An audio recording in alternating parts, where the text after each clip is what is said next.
Take a moment to consider where you are right now. You feel stationary in your room, your city, or your country. But that sense of a fixed location is a local illusion that only works because we rarely look up. To find our true coordinates, we have to test the limits of physics. Imagine we've built a craft capable of chasing the horizon at nearly the speed of light, designed to see how far the map actually goes. Light travels at 300,000 kilometers per second. It is a velocity so extreme that a single beam could orbit the entire Earth 7 times in the time it takes you to blink once. Human intuition is built for walking and driving, not for the mechanics of the vacuum. As we leave the atmosphere, our familiar understanding of how space and time function is about to fail us. In 1905, Albert Einstein proved that time isn't a steady, universal rhythm. It is a flexible property of the universe that stretches and compresses based on your speed. This is time dilation. As our ship accelerates toward the speed of light, the seconds for us begin to tick slower than the seconds for the people we left behind on Earth. If you spend 1 week living on this ship, the experience feels perfectly normal. But when you land back on Earth, you discover that while you aged 7 days, the rest of the world aged 43 years. You return to find your children have grown old, and your grandchildren are now adults.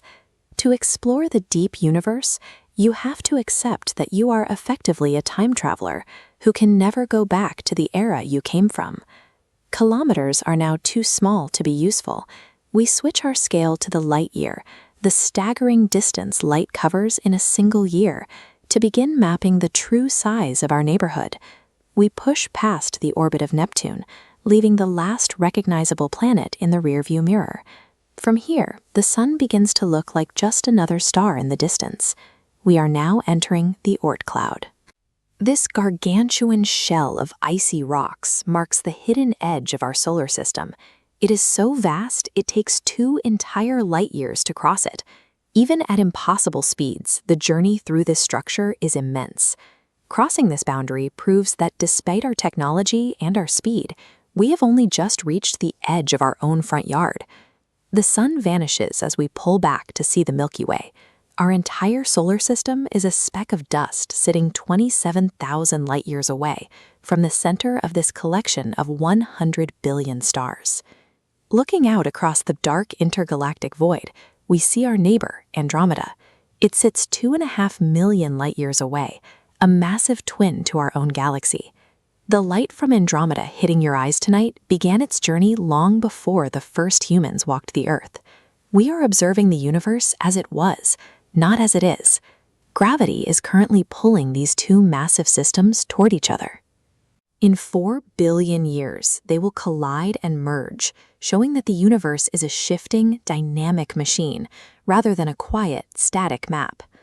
Zooming out further, we see that galaxies gather in clusters bound by gravity.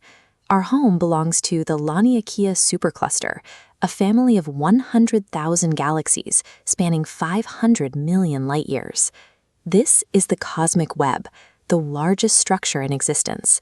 Here, superclusters link together like glowing threads of silk stretched across enormous empty voids. These filaments are so large that they defy our ability to visualize them. We are looking at the skeleton of the universe itself, mapped out by astronomers who had to look past their own atmosphere to see it. At this distance, the individual stars and planets we started with have been completely erased, lost in the sheer volume of this cosmic architecture. Our journey finally brings us to the limit of what can be seen, the absolute edge of the observable universe. This isn't a physical wall where space ends, it is a limit of time. Because the universe began 13.8 billion years ago, light from anything further away simply hasn't had enough time to reach our telescopes yet. We are effectively living inside a bubble of information. We can see the history of our own beginnings, but the rest of the cosmos remains hidden behind this horizon of light. We now collapse the distance. We dive back through the cosmic web, past the superclusters and the Oort Cloud, decelerating until we find ourselves right back where we started, home. Seen against the scale of the cosmic web, This planet is an invisible speck in a silent, freezing void. Yet this speck is where every human song was written, every war was fought, and every scientific discovery was made. It is the only place we know of where the universe has opened its eyes. We are physically insignificant, but we are the only part of this entire 93 billion light-year structure that has ever attempted to map the rest. We have defined our place in the universe by refusing to stop asking where we are.